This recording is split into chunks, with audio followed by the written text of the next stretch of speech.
L'inflation atteint les 7% et pourrait même atteindre les 9% à la fin de l'année.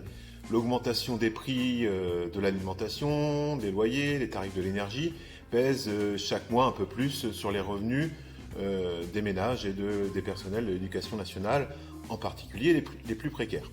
La valeur du point d'indice n'a été augmentée que de 3,5% en juillet dernier, bien loin du niveau de l'inflation pour cette année et à des années-lumière des quasi 30% perdus depuis 2000. Il faut avoir à l'esprit qu'une augmentation de 25% de la valeur du point d'indice ne serait pas à considérer comme une augmentation, mais plutôt comme un rattrapage de ce que nous avons perdu et de ce qui nous est désormais dû. L'INSEE indique en 2022 que le salaire net moyen des enseignants est inférieur de désormais 35% à celui des autres fonctionnaires cadre A de la fonction publique d'État. Un enseignant en début de carrière gagne aujourd'hui à peu près 1,1 fois le SMIC, alors qu'il gagnait 2,2 fois le SMIC en 1980.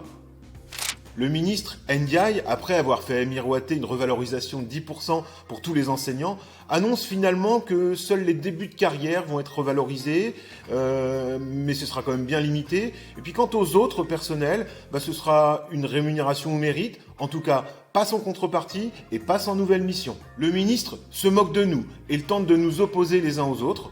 N'oublions pas, les AESH sont toujours sous le seuil de pauvreté. Avec Force ouvrière, revendiquons l'augmentation immédiate de la valeur du point d'indice, à minima à hauteur de l'inflation, l'ouverture sans attendre de négociations pour la revalorisation des salaires par l'amélioration de la grille indiciaire, un vrai statut, un vrai salaire pour les AESH, et l'augmentation immédiate des pensions, à minima, elle aussi, à hauteur de l'inflation.